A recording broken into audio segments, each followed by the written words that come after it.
ई rupees क्या है और इसका क्या मतलब है, क्या यूसेस हैं ई रुपीस के, क्या ये एक डिजिटल करेंसी है जिसके बारे में पिछले लंबे समय से आरबीआई इस बात को बोल रहा था कि इंडिया में डिजिटल करेंसी बैन होना चाहिए। क्या ये एक डिजिटल करेंसी है? तो आइए इस वीडियो में जानते हैं डिटेल में कि ई रुपीस क्या है। ई रुपीस एक electronic voucher based payment system है जिसको हाल ही में पीएम मोदी ने 2 अगस्त को लॉन्च किया है। इसको एनपीसीआई ने डेवलप किया है, national payment corporation of India. इसके साथ साथ ministry of health and family welfare and department of financial services का भी इसमें योगदान है। ई रुपीस कैसे काम करता है ये हम इसमें बात करते हैं कि ई रुपीस काम कैसे करता है। बेसिकली ई रुपीस, मान लेते हैं कि आप किसी एक प्राइवेट कंपनी में जॉब करते हैं और आपकी कंपनी एक आपको वाउचर देती है कि भाई आप डोमिनोज़ में जाके 1000 रुपीज़ का आपको वाउचर दिया और 1000 रुपीज़ का बोला कि आप जो है ना डोमिनोज़ जाइए और डोमिनोज़ जा कर के एक पिज़्ज़ा खा लीजिए, 1000 रुपीज़ तक का वाउचर का आप यूज़ कर सकते हैं। तो इस वाउचर का जो कंपनी ने आपको दिया, आप उससे जो डोमिनोज़ जाएंगे, डोमिनोज़ से ही जाकर ले सकते हैं। अगर आप चाहें कि उस वाउचर का यूज़ आप जाकर के अपैरल ख़रीद लें या कोई इलेक्ट्रॉनिक्स प्रोडक्ट ख़रीद लें या अदर देन पिज़्ज़ा के कुछ और डोमिनोज़ के अलावा कहीं यूज़ कर लें, तो वो नहीं हो पाएगा।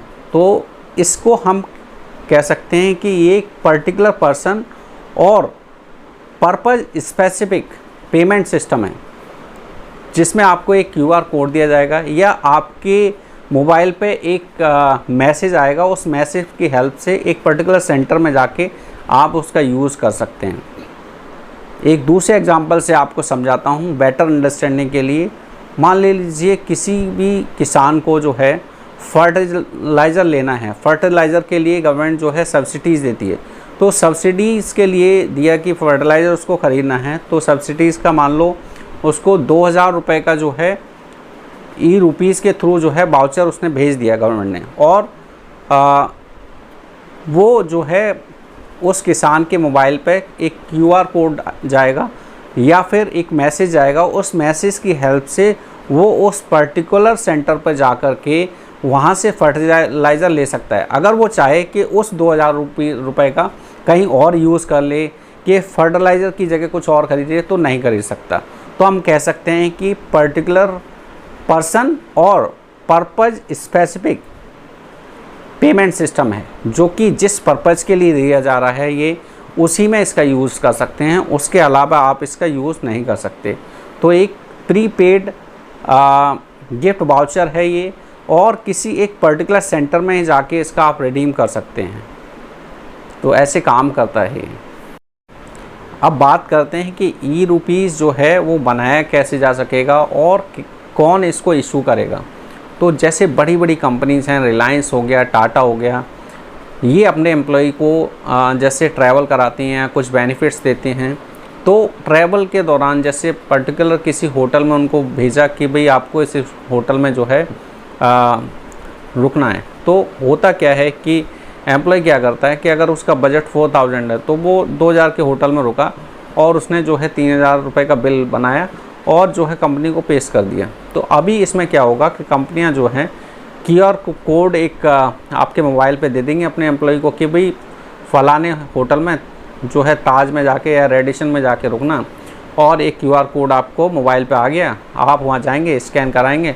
तो एक तो इसमें लीकेज जो है वो ख़त्म हो जाएगा। दूसरा, इसका सबसे ज़्यादा यूज़ जो करने वाली है आने वाले समय में वो गवर्नमेंट करने वाली है, क्योंकि गवर्नमेंट सबसे ज़्यादा सब्सिडीज़ देती है और जो गरीबों के लिए कल्याणकारी योजना है उनमें सब्सिडीज़ देती है।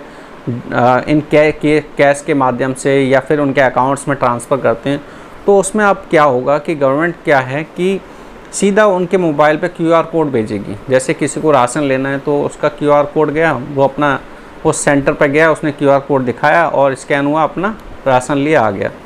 जैसे किसी को फर्टिलाइज़र लेना है तो फर्टिलाइज़र के लिए उसको क्यूआर कोड गया, जितनी सब्सिडी है वहाँ पे डिडक्ट हो गई और वो अपना लेकर आ गया। तो इस तरह से जो है इसका यूसेस होता है। और अभी जो है 8 बैंक हैं जो लिस्टेड हैं, जो इस ई रुपीज़ को इशू करेंगी, मतलब in terms of QR code.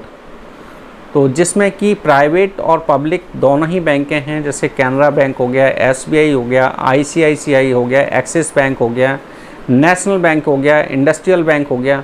तो ये बैंक्स हैं जो इनको इशू करेंगे। अब बात आती है कि ये ऑनलाइन पेमेंट से डिफरेंट कैसे है।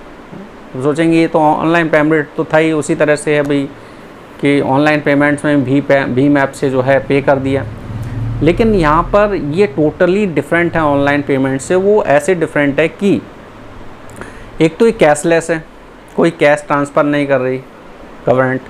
दूसरा कॉन्टैक्टलेस है, ठीक है, ना तो आपको इसके लिए किसी अकाउंट की ज़रूरत है, ना आपको एक हार्ड फॉर्म में कोई वाउचर दे रही है गवर्नमेंट, और ना ही आपको कोई इसके लिए अलग से कि आपको कैश दिया गया और आप जाके जो है उसका पेमेंट कर दो, वो ऐसा कुछ नहीं है इसमें।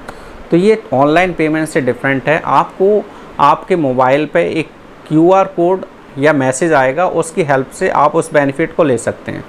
तो और यहाँ पर एक क्वेश्चन ये भी आता है माइंड में कि भाई जो गांव में हैं रहते हैं, जो विलेजेस में रहते हैं लोग, और बहुत से लोग जो स्मार्टफोन कैरी नहीं कर सकते, तो उसके लिए ई रुपीज़ का जो है, मान लो उनको सब्सिडी जानी है, तो उनके लिए तो बड़ी दिक्कत होगी। तो ऐसा कुछ नहीं है। अगर आप एक नोकिया 1100 भी रखते हैं मोबाइल, तो उस पर भी एक मैसेज आएगा, मैसेज तो आ ही सकता है, तो मैसेज के थ्रू उसमें लिंक होगा, उसको आप शो करेंगे वहाँ जाके, तो उससे भी आप अपने बेनिफिट को ले सकते हैं, ठीक है। तो ये भी एक क्लियरिटी हो गई कि भाई इसमें स्मार्टफोन की कोई ज़रूरत नहीं है, विदाउट स्मार्टफोन भी ये काम करेगा। तो इस तरह से ये जो है ऑनलाइन पेमेंट से टोटली डिफरेंट है।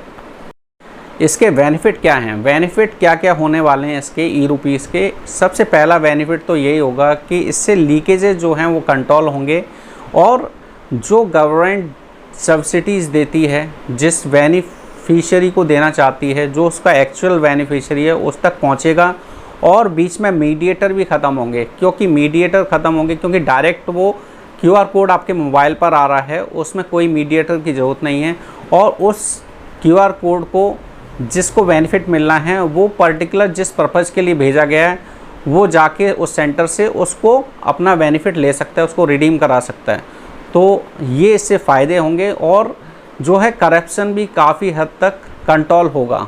जो सब्सिडीज़ और जो बेनिफिट दिए जाते हैं लोगों को, उसमें अक्सर इस तरह की शिकायतें आती हैं कि मान लो गवर्नमेंट उसको 1000 रुपये भेज रही है और उसको जो है 800 रुपये मिल रहा है, 600 रुपये मिल पा रहा है, जिस बेनिफिशियरी को मिलना चाहिए था पूरा पैसा। तो यहाँ पर ये है फ़ायदा कि जितना पैसा भेजा है और जिस पर्पज़ के लिए भेजा है, उसी पर्पज़ में वो खर्च होगा, और जितना पैसा भेजा है उतना ही पैसा उसको 100% मिलेगा, 0.1% भी कम नहीं मिलेगा।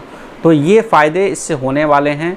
आई होप दोस्तों ये इन्फॉर्मेशन आपको पसंद आएगी, और इस वीडियो को ज़्यादा से ज़्यादा शेयर कीजिए। और अगर आपने मेरे चैनल को अभी तक सब्सक्राइब नहीं किया है, तो चैनल को सब्सक्राइब कीजिए, जिससे आपको नए अपडेट्स, नए इन्फॉर्मेशंस मिलती रहे। Thanks for watching. जय हिंद दोस्तों।